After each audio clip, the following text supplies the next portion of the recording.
Hey everyone, it's Nora, and I have not recorded a video in quite some time, although I have some footage that I just have not processed for putting up.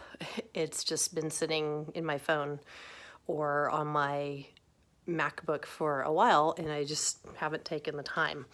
There's been a lot of stuff that's gone on in recent weeks. We had PG&E outages due to it being high fire season here in California.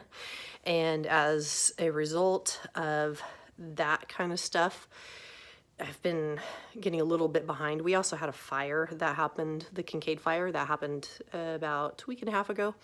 And my family and I evacuated. I have a video where I talk about that. And so I've just been getting really kind of behind anyway on work and on stuff around the house, fixing all the stuff here at the house that's been breaking and that kind of stuff. And then as soon as we got back from being evacuated, pretty much within a couple of days, I came down with that cold that's been going around. So I've just been kind of trying to lay low and get a lot of sleep. And yeah, I went to work yesterday, actually made it through the day. I doubled up on meds, allergy meds and cold meds at once, and just really kind of trying to play catch up. As you can see, I have my hair in a pineapple that I slept in, and I wore some sweats to bed, nice and cozy, and I'm doing a mask to try to refresh my face a little bit, refresh my skin on my face. And I'm just going to try to keep my wits about me a little bit. What else can I tell you? I got ghosted during the fires. I had been talking to someone for every day, like every day. Every morning he would say good morning, and every night he would say good night, and we'd talk all day long. And we chatted for about 2 weeks, like every single day. And we had mutual friends, and I knew his sister and everything like that. And it seems like the day we evacuated, he went, you know what? She's not paying me enough attention. And he just poof, like, he woke up that morning and asked me a question, and I responded, and he never even bothered because this was on Facebook Messenger, so I could see. He never even bothered to read my response.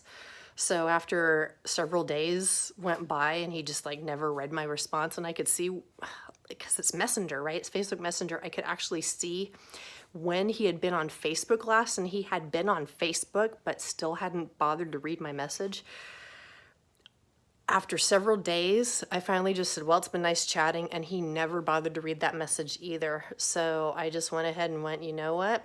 I can't do anything with this, and I unfriended him and moved on, and thought, well, clearly not the person for me. That really just shows me, if someone cuts off communication like that with you when really nothing within your control has happened. I mean, this was a fire. This was definitely not something that I did personally.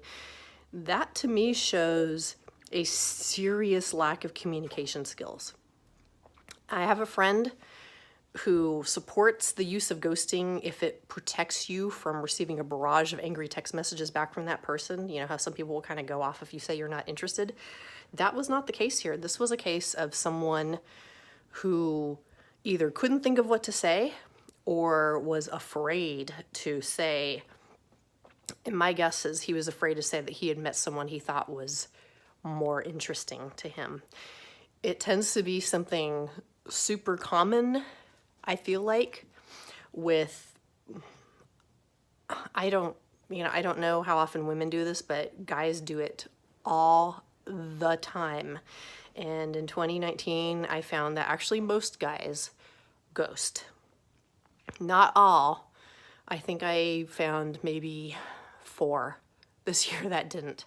That came up with something to say, and I so appreciated that, because that closed the loop for me on communication, and I did not go off. Instead, I just read the message and I went, whatever, and kind of moved on my merry way. I have other people that are interested in me, so them telling me, hey, I'm not feeling it or I'm not interested, opened me up to talking to other people who actually might work out for me. Something to consider as we move along. It is Saturday at about noon, something like that, and I'm gonna go upstairs and wash off my face now and get ready because I'm actually going on a first date with someone today, actually. And seems like a perfectly nice person. We'll see. If it doesn't work out, maybe I'll make a new friend. I hope you're having a great weekend, and I hope I get over the last little bit of this crud, and this person does know that I've been sick all week. I did tell him, but hope it goes well, and I hope your weekend is going well too. Talk to you soon. Bye-bye. Okay, ready to head on out to my date. How do I look? Probably by the time you see this, I will have already gone on it, but just wanted to say a quick hello and hope that whatever your weekend has in store for you is absolutely amazing. And I will hopefully have another update again soon.